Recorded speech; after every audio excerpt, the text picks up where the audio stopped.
नमस्कार दोस्तों, मैं आर्यन शर्मा और आप लोग देख रहे हैं आर्यन ऑनलाइन क्लासेस। तो फ्रेंड्स, जैसा कि आप लोग को पता है कि कक्षा 10वीं का बोर्ड एग्जाम बहुत ही ज़्यादा नज़दीक हो चुका है। ऐसे में बच्चे तैयारी कर रहे हैं, क्या पढ़े नहीं पढ़ रहे हैं, तो आप लोग के लिए एक बहुत ही जोरदार वीडियो लेके आए हैं जिसमें आप लोग को 80 प्रश्न बताएंगे। और ये जो 80 प्रश्न बता रहे हैं ना, ये बहुत ही ज़्यादा वीवीआई प्रश्न है। मतलब इससे आप लोग को बहुत सारे प्रश्न बोर्ड एग्जाम में देखने को मिल जाएगा। अगर आप में दम है, मतलब आपने क्या पढ़ा, अगर आपने कुछ पढ़ा है तो इस 80 प्रश्न में सिर्फ 50 प्रश्नों का आंसर करके दिखा दीजिए। आप शुरू से लेके अंत तक वीडियो को देखिए और बाद में आप मुझे कमेंट करके बताना कि सर मैंने 80 में 50 मारा, 60 मारा या जितना सही मारा है। ठीक है, बस आप लोग को वीडियो को शुरू से लेके अंत तक देखना है। और नहीं देखना है तो कान में एयरफोन लगाइए, सबसे अच्छा तरीका बता रहे। कान में एयरफोन लगाइए और बिल्कुल अच्छी तरह से सुन लीजिए और 80 का 80 प्रश्न जो है आज आप लोग को याद हो जाएगा और बोर्ड परीक्षा में गर्दा छुड़ा सकते हैं, कहीं कोई दिक्कत नहीं। तो आइए स्टार्ट करते हैं और सबसे पहला नंबर प्रश्न को करते हैं। ठीक है, और पहला नंबर जो प्रश्न है, देखिए सबसे पहला प्रश्न है यहाँ पे कि न्यूक्लियस शब्द किसके द्वारा दिया गया है। बहुत सारे बच्चे इसमें गलती ऑप्शन को टिक कर देते हैं। न्यूक्लियस शब्द किसके द्वारा दी गई है तो बहुत सारे बच्चे क्या करेंगे, रॉबर्ट हुक मार देंगे, लेकिन बिल्कुल गलत है। ठीक है, इसका जो राइट आंसर होगा रॉबर्ट ब्राउन होगा। ठीक है, क्या होगा, रॉबर्ट ब्राउन होगा। अगला प्रश्न की ओर आते हैं। जो इंग्लिश मीडियम से होंगे बच्चे वो इंग्लिश वाला देख सकते हैं, कहीं कोई दिक्कत नहीं। अगर इंग्लिश हिंदी दोनों बोलने लगे तो बहुत ज्यादा टाइम लगेगा। ठीक है, इसीलिए इंग्लिश मीडियम वाला खुद देख सकते हैं। पौधे में भोजन किस रूप में जमा होता है, जो पौधे होते हैं उसमें भोजन जो है किस रूप में जमा होता है, ये बताना आप लोग को। ठीक है, तो इसका जो राइट आंसर हो जाएगा क्या होगा, स्टार्च। ठीक है, पौधे में भोजन किस रूप में जमा होता है तो इसका राइट आंसर हो जाएगा स्टार्च। आप लोग अच्छी तरह से पढ़े होंगे। ठीक है, आइए चलिए अगला प्रश्न देखते हैं, तीसरा नंबर। और तीसरा नंबर है प्रसिद्ध पुस्तक द माइक्रोग्राफिया। ठीक है, द माइक्रोग्राफिया किनके द्वारा लिखी गई थी। ठीक है, तो तीसरे नंबर का जो आप लोग का राइट आंसर हो जाएगा क्या हो जाएगा भाई, सी हो जाएगा, रॉबर्ट हुक। ठीक है, प्रसिद्ध पुस्तक द माइक्रोग्राफिया किसके द्वारा लिखी गई थी तो रॉबर्ट हुक के द्वारा लिखी गई थी। अगला प्रश्न देखते हैं, चौथे नंबर। पौधों और पशुओं की कोशिकाओं का वैज्ञानिक अध्ययन क्या कहलाता है। जो पौधे होते हैं और पशु होते हैं उसके कोशिकाओं के वैज्ञानिक अध्ययन क्या कहलाता है, ये आप लोग को बताना है। तो ऑप्शन आप लोग को ए मिल रहा है अनुवांशिक, ऑप्शन बी मिल रहा है कोशिका विज्ञान। ठीक है, इस प्रकार से आप लोग को ऑप्शन तो दिख ही रहा है। अगर ऑप्शन बोलेंगे तो बहुत ज्यादा टाइम जाएगा, क्योंकि भाई अब मुझे 80 प्रश्न करवाना आप लोग को। ठीक है, इसके लिए तो आप लोग सिर्फ आंसर सुनते चलेंगे। तो इसका राइट आंसर क्या हो जाएगा, चौथे नंबर का कोशिका विज्ञान। क्या हो जाएगा, कोशिका विज्ञान। और भी सारे प्रश्न है।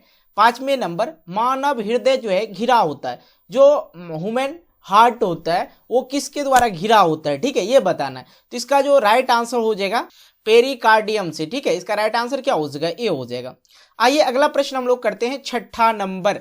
और छठे नंबर करने से पहले हम आपको बता दें, अगर अभी तक इस वीडियो को लाइक नहीं किया तो यार वीडियो को लाइक करना, दोस्तों के साथ शेयर भी कर देना। और हाँ, चैनल पे नए हो चैनल को सब्सक्राइब कर लेना, नोटिफिकेशन बेल को प्रेस करके ऑल कर लेना, क्योंकि नेक्स्ट वीडियो जिसका बाद वाला वीडियो आएगा वो भी आप लोग को देखना जरूरी होगा। ठीक है, देखिए विजांड और पराग नालिका के जो वृद्धि का कारण है क्या होता है, ये बताना। जो विजांड और पराग नालिका के वृद्धि का क्या कारण है ये बताना है। तो छठे नंबर का जो आप लोग का राइट आंसर हो जाएगा क्या होगा भाई, जल्दी बताइए क्या होगा। इसका राइट आंसर हो जाएगा कैम्पोट्रोपिज्म। ठीक है, इसका राइट आंसर क्या हो जाएगा, कैम्पोट्रोपिज्म। अगला प्रश्न देखिए, अगला प्रश्न है 7वें नंबर।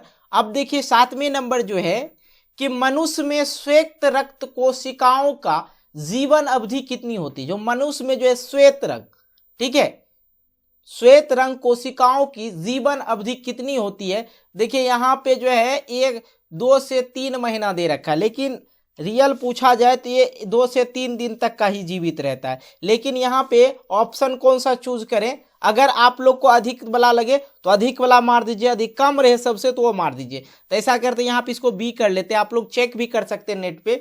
जो मनुष्य के अंदर जो होता है श्वेत रक्त कोशिका होता है उसकी अवधि जो होती है 2 से 3 दिन ही होती है, लेकिन ऑप्शन में ऐसा तो कुछ है ही नहीं, तो इसलिए यहाँ पे जो सबसे कम है उसको मार देते हैं।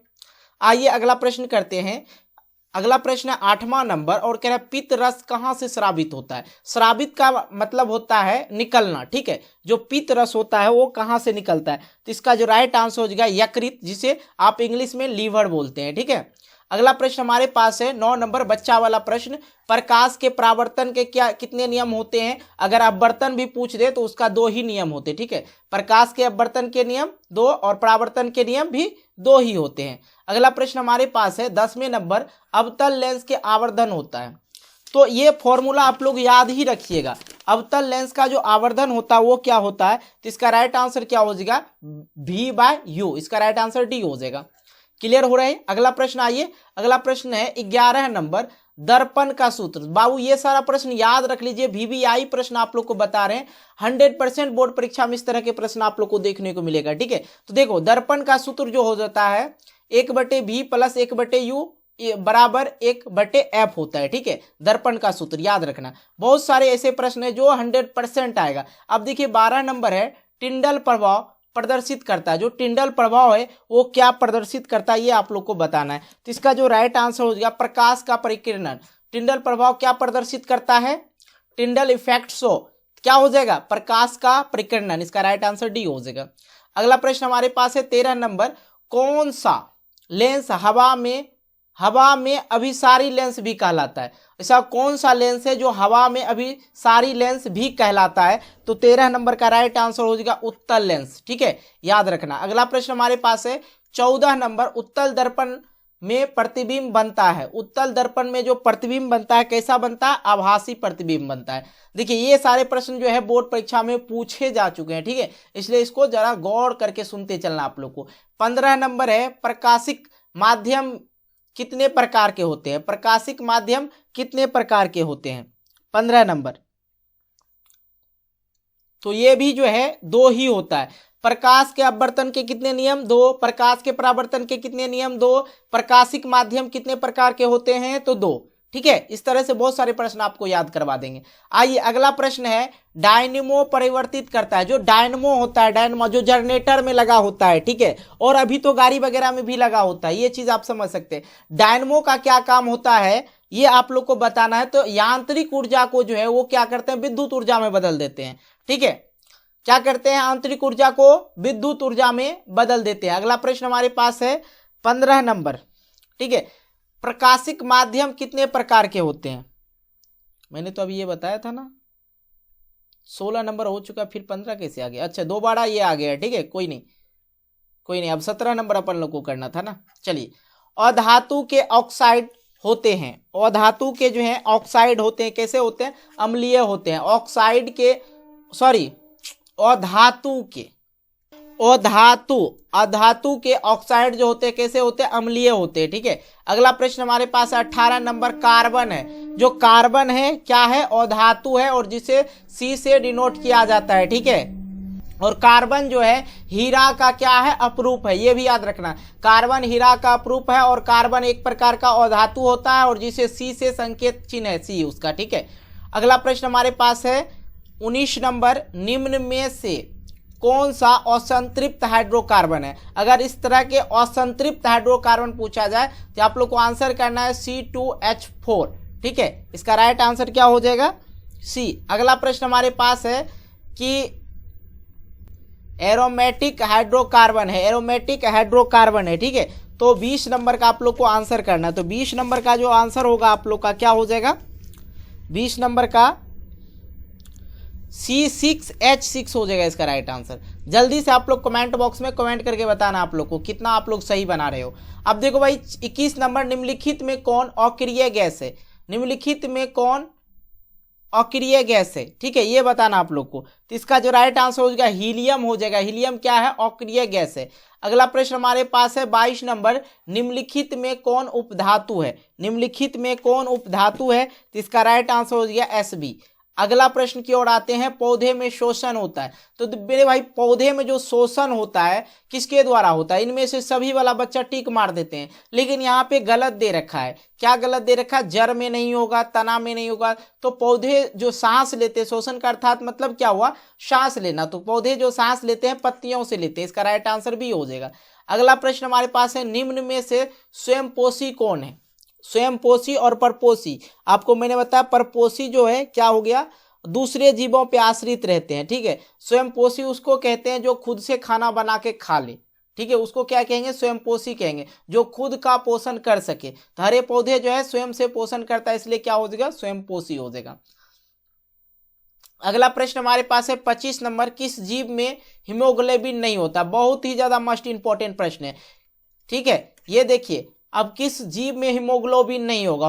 हीमोग्लोबिन का मतलब क्या हो गया, ब्लड। ब्लड जो है जिसके शरीर में हीमोग्लोबिन। अब दूसरा प्रश्न इसी से उठ जाता है, रक्त का लाल रंग किसके कारण होता है? तो हीमोग्लोबिन के कारण होता है। अब यहाँ पे है किस जीव में हीमोग्लोबिन नहीं होता है? अब भाई पक्षी में खून होता है, तो कहेंगे जी सर होता है। मनुष्य में खून होता है, जी सर बिल्कुल होता है मनुष्य में। कभी मक्खी को मार के देखे हो, उसमें खून होता है? तो कहेंगे सर मक्खी में तो खून नहीं होता है। तो इसका राइट आंसर क्या हो जाएगा, मक्खी हो जाएगा।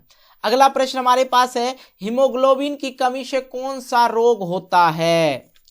हीमोग्लोबिन की कमी से कौन सा रोग होता है? तो इसका जो राइट आंसर हो जाएगा एनीमिया। एनीमिया जो है हीमोग्लोबिन के कारण से ही होता है, ठीक है। अगला प्रश्न हमारे पास है, मनुष्य के आहार नाल में अवशेषी अंग है।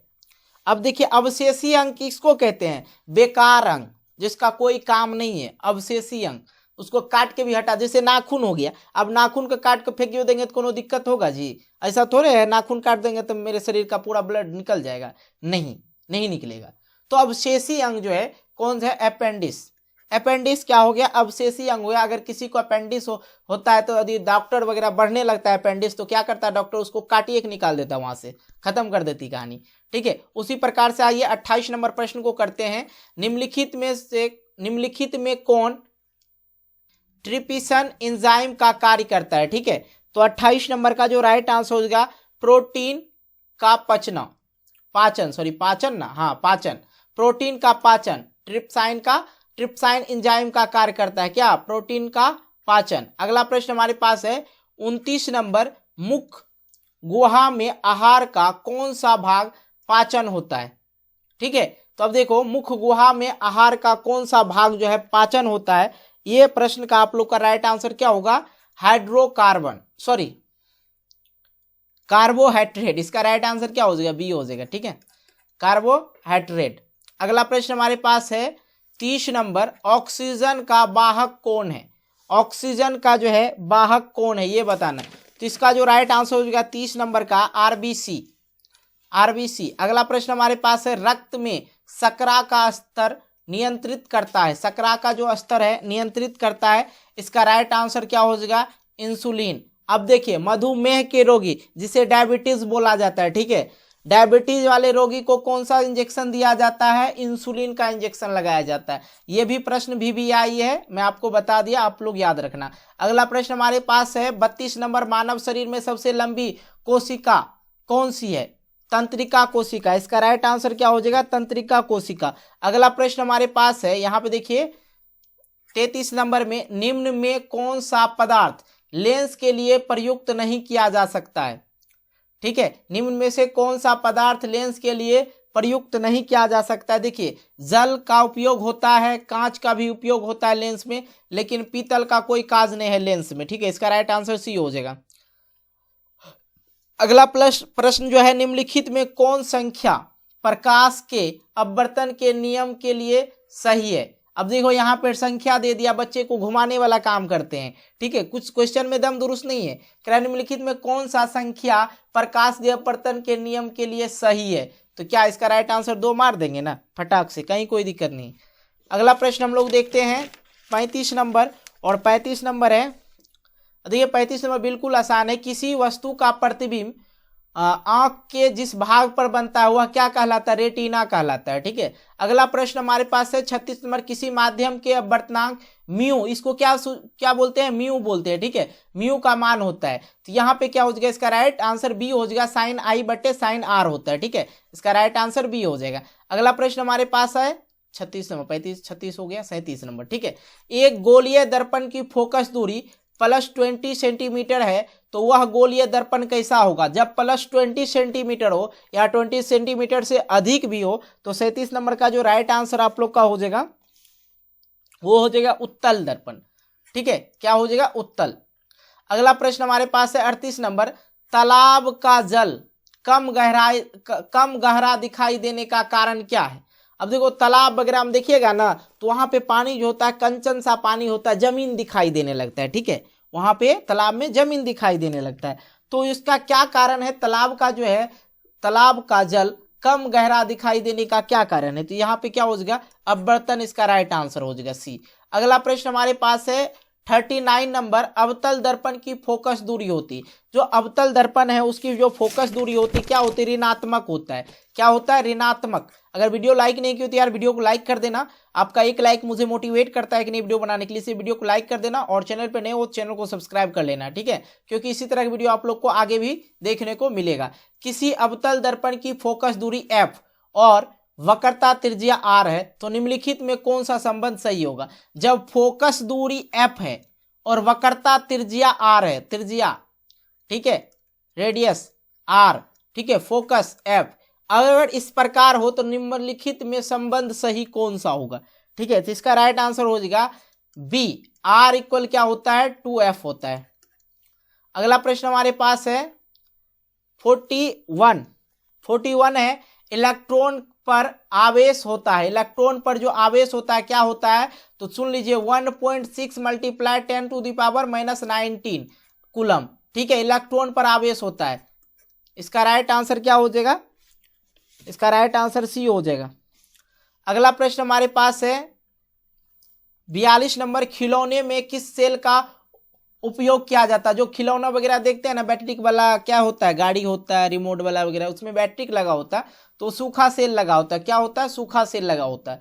अगला प्रश्न 43 नंबर, कार्य करने की क्षमता को कहते हैं। अब भाई कार्य करने की क्षमता को क्या कहेंगे, ऊर्जा। शरीर में जब तक ये इसको इस तरह समझ सकते हैं, कार्य करने के लिए क्या चाहिए, एनर्जी चाहिए, मतलब ऊर्जा की जरूरत होती है। कार्य करने की क्षमता किसको कहेंगे, ऊर्जा को कहेंगे। ठीक है, अब देखिए 44 नंबर है, निम्न में से कौन विस्थापन अभिक्रिया का एक उदाहरण है। तो आप लोग को डायरेक्ट आंसर करना है Fe + CO4, ठीक है, Fe + CuSO4, और यहाँ पे जो है ये क्या हो रहा है, आप देखिए यहाँ से एक चीज और होता है, अगर आप लोग, अगर इसका डायरेक्ट हम आंसर बता दिए ये हुआ, तो यहाँ से आप लोग को ये चीज समझ में नहीं आया कैसे हुआ। ठीक है, इसके लिए मैंने रासायनिक अभिक्रिया वाला एक बिल्कुल आसान तरीका वाला वीडियो बनाया है, जो बहुत सारे बच्चे देखे भी होंगे। ठीक है, अगर जो रेगुलर स्टूडेंट होंगे वो देखे होंगे, तो वहां पे मैंने बताया था विस्थापन अभिक्रिया के बारे में, सब पूरा डिटेल से बताएं, तो वहां जाके आप लोग देख लीजिएगा। ठीक है, इसी वीडियो के बाद में हम वो वीडियो को मेंशन कर देंगे ताकि आप लोग जल्दी से देख लीजिएगा। इसका राइट आंसर सी हो जाएगा। चलिए इसको छोड़िए, क्योंकि उसमें समझने की बहुत ज्यादा आवश्यकता है। ठीक है, तो यहाँ पे अभी समझाना थोड़ा सा दिक्कत होगा क्योंकि टाइम अधिक हो जाएगा। अब देखिए 45 नंबर है, सिल्वर क्लोराइड का रंग होता है। सिल्वर क्लोराइड का जो रंग होता है कैसा होता है, ये आप लोग को बताना 45 नंबर में। इसका राइट आंसर क्या हो जाएगा, श्वेत। अगला प्रश्न हमारे पास है, निम्नलिखित में लवण कौन सा है। तो लवण मतलब नमक, NaCl। अगला प्रश्न हमारे पास है, तुतिया नीलाथोथा का अनुसूत्र होता है। तो इसका जो राइट आंसर, ये याद रखना, नीलाथोथा का अनुसूत्र पूछ देगा, तो इसका राइट आंसर ए हो जाएगा, CuSO4 × 5H2O। ठीक है, अगला प्रश्न हमारे पास है, गंधक का परमाणु संख्या होता है। जो गंधक होते हैं उसकी परमाणु संख्या होता है। इसका राइट आंसर 16 हो जाएगा। क्या हो जाएगा, 16। अगला प्रश्न हमारे पास है 49 नंबर, इलेक्ट्रिक हीटर की कुंडली बनाने में, जो कुंडली बनाया जाता है इलेक्ट्रिक हीटर को, तो किस पदार्थ का प्रयोग किया जाता है। तो नाइक्रोम का किया जाता है, क्योंकि अगर दूसरा लगाएगा दिक्कत होगा, इसलिए नाइक्रोम का किया जाता है प्रयोग। अब नाइक्रोम में क्या होता है, इसके लिए भी फुल डिटेल से वीडियो बन चुका है, अगर नहीं देखें देख लीजिएगा। ठीक है, अगला प्रश्न हमारे पास है 50 नंबर, 1 यूनिट विद्युत ऊर्जा का मान होता है। 1 यूनिट विद्युत ऊर्जा का मान होता है, क्या होता है समझ लेना मेरे भाई। इसका राइट आंसर क्या हो जाएगा, 50 नंबर का। इसका राइट, 1 यूनिट विद्युत ऊर्जा का मान जो होता है 3.6 × 10⁻6 जूल। ठीक है, ये होता है। इसका राइट आंसर क्या हो जाएगा, डी हो जाएगा। अगला प्रश्न हमारे पास है, किलोवाट घंटा इकाई है, तो इसका राइट आंसर क्या हो जाएगा, ऊर्जा की। किसका है, ऊर्जा का। अगला प्रश्न हमारे पास है 52 नंबर, विद्युत फ्यूज विद्युत धारा के किस सिद्धांत पर कार्य करता है। तो इसका जो राइट आंसर हो जाएगा, ऊष्मीय। अगला प्रश्न हम लोग देखते हैं 53 नंबर, और 53 नंबर है कि वोल्ट मीटर को विद्युत परिपथ में किस क्रम में जोड़ा जाता है? ठीक है, तो इसका जो राइट आंसर हो जाएगा समांतर क्रम में। किस क्रम में जोड़ा जाता है? समांतर क्रम में जोड़ा जाता है। अगला प्रश्न हमारे पास है 54 नंबर, विद्युत परिपथ में दो बिंदुओं के बीच विभवांतर मापने का के लिए प्रयुक्त होता है। जो विद्युत परिपथ है, मान लिया जाए ये दो विद्युत परिपथ है, इन दोनों के बीच का जो विभवांतर मापने के लिए प्रयुक्त किया जाता है वो क्या चीज प्रयुक्त किया जाता है ये बताना आप लोग को। तो वोल्टमीटर प्रयुक्त किया जाता है। ये दोनों विद्युत के बीच में क्या लगा दिया जाता है? वोल्टमीटर। ठीक है, अगला प्रश्न हमारे पास है 55 नंबर, और 55 नंबर है कि जल विद्युत संयंत्र किस ऊर्जा को विद्युत ऊर्जा में रूपांतरित करता है? तो इसका राइट आंसर क्या हो जाएगा? स्थितिज ऊर्जा को क्या करता है? विद्युत ऊर्जा में रूपांतरित कर देता है। ठीक है, अगला प्रश्न जो कि बहुत ही ज्यादा VVI है, अभी तक आप लोग कमेंट नहीं किए तो यार बताना कमेंट करके कि आप लोग इतने प्रश्नों में से कितने प्रश्नों का आंसर जानते थे। ठीक है, तब पता चलेगा आपकी पढ़ाई किस प्रकार हो रही है और कितना जान रहे हो। ठीक है, बिल्कुल जो होता है ईमानदारी से बताना आप लोग को। 56 नंबर है, देखिए विद्युत बल्ब में कौन सी गैस भरी होती है? तो निष्क्रिय गैस भरी होती है, सिंपल सी बात है। अगला प्रश्न है 57 नंबर, निम्नलिखित में कौन प्राकृतिक सूचक है? अब प्राकृतिक जैसे आया नेचुरल आ गया। ठीक है, जो नेचुरल क्या हो गया? जो पेड़ पौधे से मिलता हो। ठीक है, सिंपल सी बात है। हल्दी मार दीजिए, हल्दी क्या है? हल्दी तो हम लोग बनाते नहीं, क्या होते हैं? उपजाते हैं। ठीक है, जो गॉड ऑफ गिफ्ट ही बोला जाए उसको, भगवान का दिया हुआ है। पेड़ पौधा क्या है? भगवान का दिया हुआ। पेड़ पौधा थोड़े ना बना लेते हम लोग। ठीक है, सिंपल सी बात में समझ जाइए। 58 नंबर, सिंगल बाउंड OH अभिक्रियाशील मूलक वाले यौगिक का नाम होता है। यौगिक का क्या नाम होता है? तो इसका जो राइट आंसर हो जाएगा 58 नंबर का, वो हो जाएगा अल्कोहल। -OH अभिक्रियाशील मूलक वाले यौगिक का क्या नाम है? इसको सिंगल बॉन्ड बोला जाता है। ठीक है, अल्कोहल। अगला प्रश्न हमारे पास है 59 number, calcium carbide. Calcium carbide जल के साथ अभिक्रिया करके देता है, क्या देता है? एथीन। क्या देता है? एथीन। अगला प्रश्न हमारे पास है 60 नंबर, ओजोन के एक अणु में ऑक्सीजन की परमाणुओं की संख्या कितनी होती है? तो 60 नंबर का जो आप लोग का राइट आंसर हो जाएगा 3। क्या हो जाएगा? 3। अगला प्रश्न हमारे पास है कमरे के तापमान पर द्रवित अवस्था में रहने वाला, कमरे के तापमान पर पिघल जाने वाला धातु, अगर इस प्रकार भी पूछे तो आप लोग को क्या मानना है? पारा। ठीक है, अगला प्रश्न हमारे पास है सरलतम हाइड्रोकार्बन है। जो सरलतम हाइड्रोकार्बन है इसका राइट आंसर क्या हो जाएगा भाई? 62 नंबर, इसका राइट आंसर मीथेन हो जाएगा। सरलतम का हाइड्रोकार्बन है। ठीक है, अगला प्रश्न हमारे पास है 63 नंबर, और कह रहा है निम्नलिखित में कौन जो है, निम्नलिखित में कौन क्षारीय ऑक्साइड है? इसका राइट आंसर क्या हो जाएगा? Na2O। ठीक है, अगला प्रश्न हमारे पास है कि बेकिंग पाउडर एक मिश्रण है। तो बेकिंग पाउडर एक मिश्रण है किसका? NaHCO3। बेकिंग पाउडर एवं एसेटिक अम्ल का, किसका मिश्रण है? एसेटिक अम्ल का। अगला प्रश्न हमारे पास है 65 नंबर, कौन सी बीमारी श्वसन तंत्र से संबंधित है? अब कौन सी बीमारी श्वसन तंत्र से संबंधित है? निमोनिया। श्वसन तंत्र से संबंधित ज्यादातर निमोनिया किसको लगता है? तो भाई बच्चे को लगता है। ठीक है, सांस फूलेगा, दम फेंकेगा। ठीक है, अगला प्रश्न हमारे पास है एंड्रोजन जो है किसमें पाया जाता है? तो नर हार्मोन होता है। किसमें? नर हार्मोन। एंड्रोजन क्या है? तो नर हार्मोन है, सिंपल सी बात है, और नर में ही पाया जाएगा। रुधिर चाप संचित है, रुधिर चाप नियंत्रित होता है। रुधिर चाप जो है किसमें नियंत्रित होता है ये बताना। 67 नंबर का राइट आंसर हो गया एड्रिनल द्वारा में। ठीक है, अगला प्रश्न हमारे पास है एकलिंगी पादप का उदाहरण है। एकलिंगी पादप का उदाहरण है। अब देखिए एकलिंगी पादप का उदाहरण क्या है? तो पपीता है। अगला प्रश्न हम लोग देखते हैं 69 नंबर, निम्नलिखित में कौन मादा जनन तंत्र का भाग नहीं है? देखिए अंडाशय भी मादा में पाया जाता है, गर्भाशय भी मादा में पाया जाता है, डिम्बाहिनी भी पाया जाता है, लेकिन शुक्रवाहिका जो है मादा में नहीं, नर में पाया जाता है। किसमें? नर में पाया जाता है, तो भाग नहीं है। तो इसका राइट आंसर क्या हो जाएगा? सी हो जाएगा। आइए अगला प्रश्न हमारे पास आ गया 70 नंबर, और 70 नंबर क्या है? द्विविखंडन होता है। तो देखिए द्विविखंडन होता है, तो द्विविखंडन बहुत सारे बच्चे सोच रहे हैं अमीबे में होता है। रे भाई पूरा पैरामीशियम में भी होता है द्विविखंडन। इसका राइट आंसर इनमें से सभी हो जाएगा, सब में द्विविखंडन होता है, अच्छी तरह समझ लेना है। टेस्टोस्टेरोन, टेस्टोस्टेरोन स्रावित होता है। टेस्टोस्टेरोन किससे स्रावित होता है? विरसन से।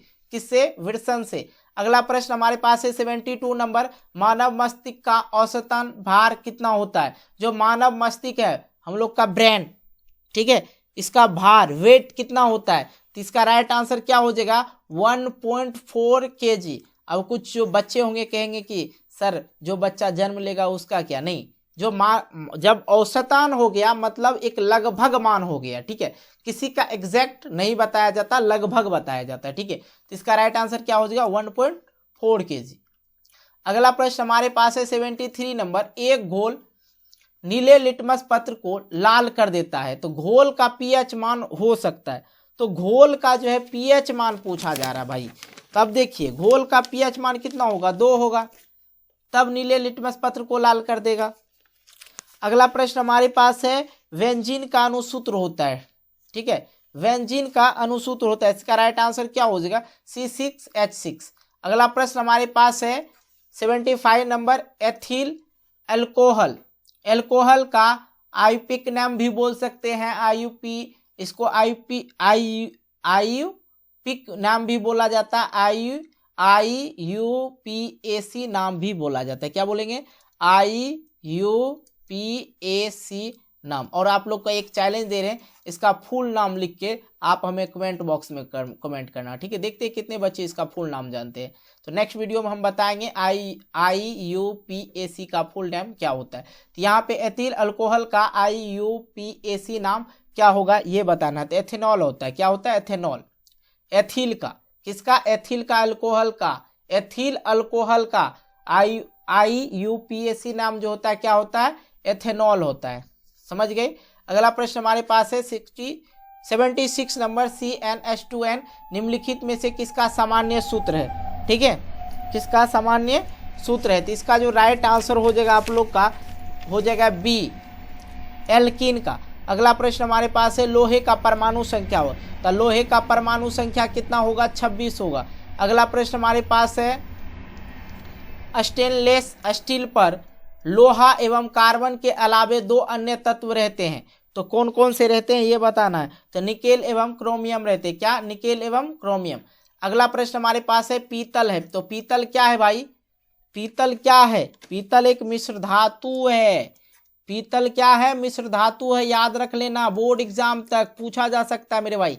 अगला प्रश्न हमारे पास है 80 नंबर, निम्नलिखित में यौगिकों में कौन अम्ल है? तो इससे पहले हम आपको और चीज बताते हैं। अगर वीडियो को लाइक नहीं की तो यार वीडियो को लाइक करना और दोस्तों के साथ शेयर भी कर देना, और चैनल पर नए हो तो चैनल को अभी ही सब्सक्राइब कर लो। आगे तक आप लोग को बहुत ही ज्यादा मोस्ट इंपॉर्टेंट प्रश्न देखने को मिल सकता है, इसलिए अभी चैनल को सब्सक्राइब करके नोटिफिकेशन बेल को, जैसे सब्सक्राइब वाला बटन दबाइएगा तो आप लोग को एक ऑप्शन आएगा ऑल करने का, तो वहां पे ऑल वाले पे क्लिक करके छोड़ दीजिएगा। जैसे ही नेक्स्ट वीडियो डालेंगे आप लोग पे फोन में नोटिफिकेशन चला जाएगा कि वीडियो आ गई है, ठीक है। तो इसलिए ये सारी चीज़ काम कर लेना। और अगर इसका PDF आप लोग को लिंक चाहिए, PDF लिंक के लिए क्या होता है कि आप लोग को इसी वीडियो के नीचे डिस्क्रिप्शन बॉक्स में आप लोग को लिंक देंगे टेलीग्राम चैनल का, वहाँ पे आप लोग को PDF देखने को मिल जाएगा, कहीं कोई दिक्कत नहीं, ठीक है।